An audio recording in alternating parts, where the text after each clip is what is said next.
India's number 1 varicose veins hospitals ఐబీసీను సంప్రదించండి. మీ నొప్పి లేని ప్రయాణాన్ని ప్రారంభించండి.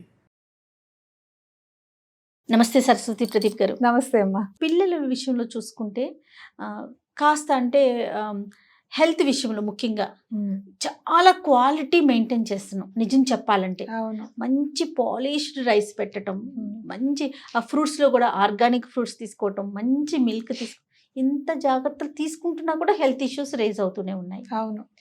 అంటే వాళ్ళంతటా వాళ్ళకి ఎట్లా అలవాటు చేయాలి ఈ ఫుడ్ విషయంలో? అంటే మనం ఎక్కువ కూడా ప్రైస్ చూస్తున్నాం. ఇది ఎక్కువ రేట్ ఉందా, ఇది చాలా మంచిది, ఇది దీనివల్ల హెల్త్ ఇష్యూసే రావు అనేసి. అంటే దానికన్నా ముందు ప్రైస్, ఆర్గానిక్ ఫుడ్, దీనికన్నా ముందు అసలు ఫస్ట్ ఇంటి ఫుడ్ హెల్దీ అనేది తెలుసుకుంటే ఇంట్లో వండిన చిన్న కొంచెం పప్పు కూరైనా చాలా హెల్దీ అనేది తెలుసుకుంటే మనందరం కూడా ఫాస్ట్ ఫుడ్ కి, ఫాస్ట్ లైఫ్ కి అలవాటు పడిపోయాం. పొద్దున్నేస్తే యాప్ నొక్కడము, ఆర్డర్ పెట్టుకోవడం ఫుడ్. వాడు ఎప్పటిది పెడుతున్నాడు, ఎలా పెడుతున్నాడు, ఏ నూనె వాడుతున్నాడు, మనం ఇక్కడ ఎంత మీరు అన్నట్టుగా ఆర్గానిక్ చూసి, ప్రైస్ చూసి, క్వాలిటీ అని, పాలిష్డ్ అని ఎన్ని కొన్ని తీసుకొచ్చినా కానీ మన ఇంట్లో చేసినవి తింటే ఓకే, ఐ అండర్స్టాండ్. కానీ ఒకసారి నువ్వు బయట నుంచి ఆర్డర్ పెట్టుకున్నప్పుడు అదొకటి. అంటే టైమింగ్స్ రాత్రి 11, 12 ఎనీ టైం మనకి ఏం కావాలనుకుంటే ఆ క్షణంలో రౌండ్ ద క్లాక్ మనం ఎటువంటి ఫుడ్ తింటున్నాం అది ఒకసారి అబ్జర్వ్ చేయాలి. మనము పిల్లల విషయంలో కాన్షియస్ గా ఉండాలి. ఫుడ్ అంటే ఫస్ట్ మనము హెల్దీ హ్యాబిట్స్ ఏర్పాటు చేసుకోవాలి. ఫస్ట్ మనం తినే ఫుడ్, క్యారెట్, కీరా లాంటివి తినమంటే వాళ్ళు తినకపోవచ్చు.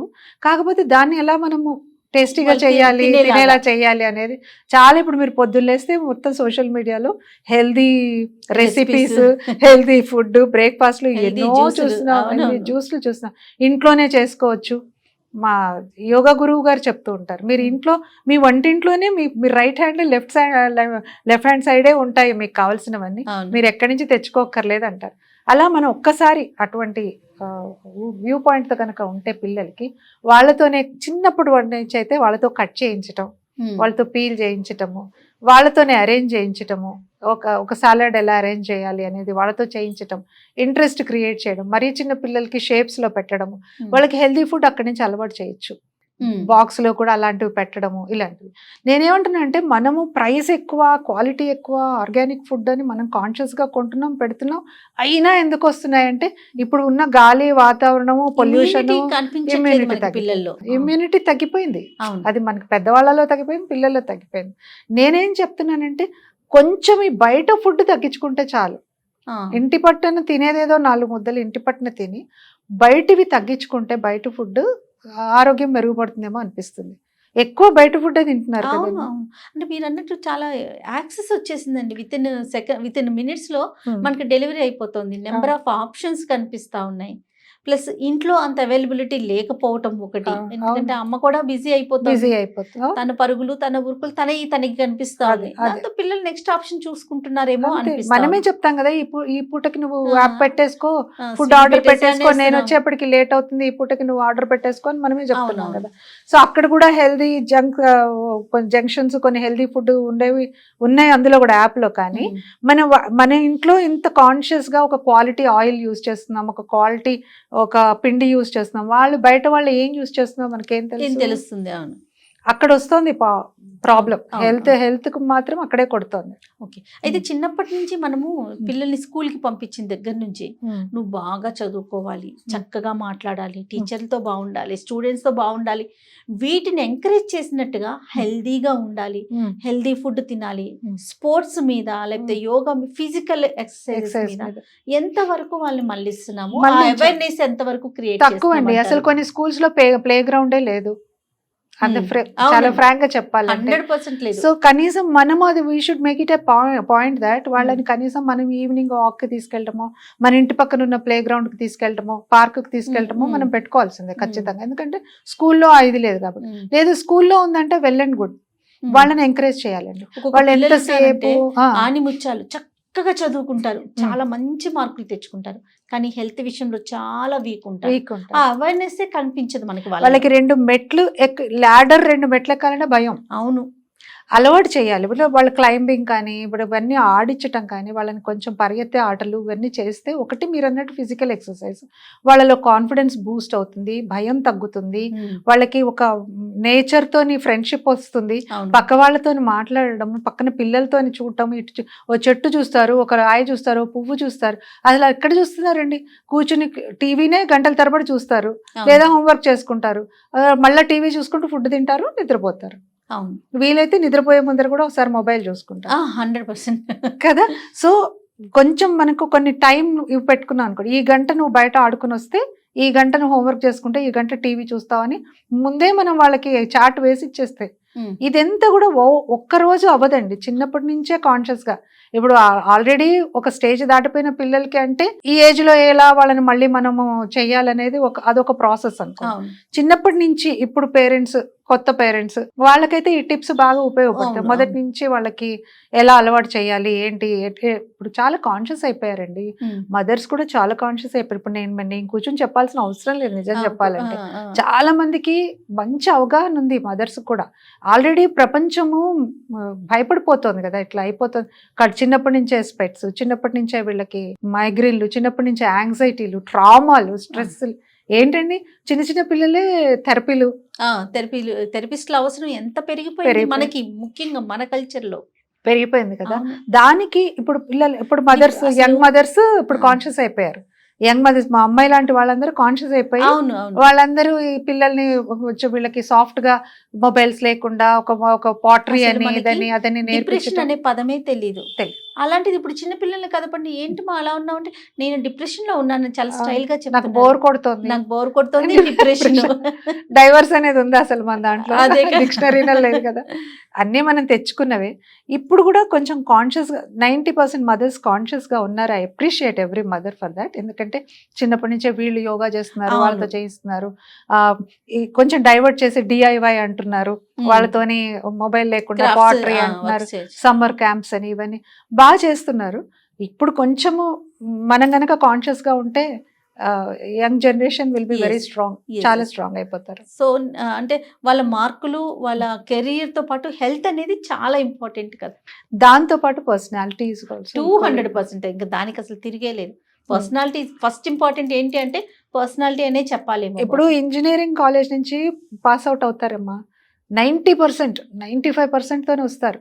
కానీ ఇక్కడికి వచ్చి వాళ్ళ పేరు వాళ్ళు చెప్పుకోలేరు. ఒక సాఫ్ట్వేర్ కంపెనీలోకి వెళ్ళిన తర్వాత కమ్యూనికేషన్ లేదు, కాన్ఫిడెన్స్ లేదు, అసలు ఒక పక్క వాళ్ళతో మింగిల్ అవ్వాలన్న యాటిట్యూడ్ కానీ, పాజిటివిజం కానీ, అట్లా కలివిడిగా ఉండడం కానీ, ఇంక్లూజివ్ ప్రిన్సిపల్ కానీ ఇవి ఉండడం లేదు. ఎంతసేపు మిస్ అవుతున్నాయి అంటారు. ఇదే చెప్పాను కదా, చిన్నప్పటి నుంచి వీళ్ళని మింగిల్ అవ్వమని, కమ్యూనికేషన్ అని, బంధువులతో, ఫ్రెండ్స్ తో ఒక ఇంక్లూజివ్ ప్రిన్సిపల్, నన్ను ముట్టుకోకు అన్నట్టుగా ఒకడే గదిలో కూర్చుని టీవీలు చూసుకుంటూ, ఫోన్లు చూసుకుంటూ, అలా కాకుండా నువ్వు ఓపెన్ అప్ అయ్యి అందరితో కలవడము, అడ్జస్ట్ అవ్వడము, పక్కన వాళ్ళతో నువ్వు అడ్జస్ట్ కాలేవు, ఇష్టం లేకపోతే ఇక్కడ ఉద్యోగం మానేస్తే ఇంకో చోటుకి వెళ్ళిపోతావు. ఎలా నేను దీన్ని నెక్స్ట్ లెవెల్కి తీసుకెళ్ళాలి అని లేదు, వదిలించుకోవడం, వెళ్ళిపోవడం. ఇఫ్ నాట్ కాకపోతే ఇంకొకటి. కరెక్ట్. అలాంటి యాటిట్యూడ్ కాకుండా మనం ఇందులో ఎలా ఎదగాలి, అందరితో ఎలా బాగుండాలి అనే యాటిట్యూడ్ డెవలప్ అవ్వాలి అంటే పర్సనాలిటీ, హెల్త్ అండ్ మార్క్స్ అనేది ఫైనల్కి వస్తుందండి. మార్క్స్ ఎవరు చూడట్లేదు ఇప్పుడు. ఇప్పుడు emotional intelligence is valid, more than intelligent question కన్నా ఎమోషనల్ వాళ్ళు ఎంత ఎమోషనల్లీ ఎంత బ్యాలెన్స్డ్ ఉన్నారు పిల్లలు. తొందరగా కోపం రావడం, తొందరగా ఎక్సైట్మెంట్ అయిపోవడం, తొందరగా యాంగ్జైటీ రావడం, ఓవర్ గా రియాక్ట్ అవడం, మంచి అయినా చెడు అయినా, బాగుందన్నా ఓవర్ గా రియాక్ట్ అయిపోవడం, ఎగ్జాక్ట్లీ కొంచెం తగ్గిందన్నా పూర్తిగా డిప్రెషన్ లోకి వెళ్ళిపోవడం. అది ఎమోషనల్ బ్యాలెన్స్ లేకపోవటం. Emotions are quite common, emotions లేకపోతే అసలు హ్యూమనే కాదు. కానీ ఆ ఎమోషన్స్ ని ఎంత బాగా బ్యాలెన్స్ చేసుకోవడం, కంట్రోల్ చేసుకోమని కూడా చెప్పట్లా, బ్యాలెన్స్ చేసుకోవడం అనేది ఇంపార్టెంట్. అక్కడే మెచ్యూరిటీ వస్తుంది. అది ఎలా వస్తుంది? చిన్నప్పటి నుంచి పెరిగిన వాతావరణమే. నువ్వు ఎంతసేపు నీకు మార్కుల మీదే నువ్వు ఆ తల్లిదండ్రులు నువ్వు పెట్టి వాడికి 99 వచ్చింది నీకు 98 ఎందుకు వచ్చింది కాదు కదా. చేప ఎగరలేదు, పక్షి ఈదలేదు, వీడికా కోర్ కాంపిటెన్సీ ఏంటో చూడొచ్చు కదా. అతనికి మ్యాథ్స్ లో 99 వచ్చింది, వీడికి ఇంకెక్కడో వస్తుందేమో. So never compare your children. వేరే వాళ్ళతో కంపేర్ చేయకండి పిల్లల్ని. కంపేర్ చేయకుండా మీ పిల్లల్లో ఉన్న ఆ స్పార్క్ గ్రహించి వాళ్ళని అందులో ఎంకరేజ్ చేయండి. అప్పుడేంటి వాళ్ళు ఫ్రీడమ్తో పెరుగుతారు, రెస్ట్రిక్టెడ్ గా పెరగరు. ఇష్టం లేకపోయినా ఇంజనీరింగ్ లో పడేస్తే వాడు ఏం చేస్తాడు, 2వ సంవత్సరంలో డ్రాప్ అవుట్ అవుతాడు. ఇంకా బలవంతంగా వాడు వచ్చినా కానీ 90% వచ్చినా వాడు ఒక ఇన్ఫీరియారిటీ కాంప్లెక్స్ తోనో లేకపోతే ఒక టిమిడ్ గా వాడు అలాగా ఉండిపోతాడు, ముందుకు వెళ్ళలేరు. సో వాళ్ళకి ఇష్టంగా చేయాలి, ఏది కష్టంగా చేయకూడదు. పిల్లలు ఇష్టంగా ఏ పనైనా చేయాలి, ఇష్టంగా చేస్తే ఎక్సెల్ అవుతారు. ఇలాగే మార్కులు ఓకే కొంతవరకు ఇంపార్టెంట్, కానీ అదే జీవితం కాదు. మార్క్స్ ఒక 2 మార్కులు తక్కువ వచ్చినా సరే how best he is able to gel with the వాడి ఫ్రెండ్స్తో కానీ, ఒక ఆఫీస్లో కానీ, మీకు ఎక్కడైనా కానీ ఉన్న సొసైటీలో కానీ ఎంత బాగా 10 మందితో కలిసిపోతున్నాడు, ఇంక్లూజివ్ ప్రిన్సిపల్తో ఉన్నాడు అనేది ఇంపార్టెంట్. కానీ వాడికి ఇక్కడ 90 వచ్చినాయా 80 వచ్చినాయా రేపు పొద్దున ఎవరు చూసారు, మీ మార్కులు చూసారా నా మార్కులు అంతే కదా, లేదు కదా. ఇక్కడ మనం ఎంత బాగా నా జీవితాన్ని నేను అర్థం చేసుకుని దాన్ని చక్కగా నేను జీవిస్తూ 10 మందికి ఉపయోగపడే విధంగా నేను మాట్లాడుతున్నాను. దట్ ఈస్ మై సక్సెస్ అనుకోండి. అలాగే మీరు కూడా.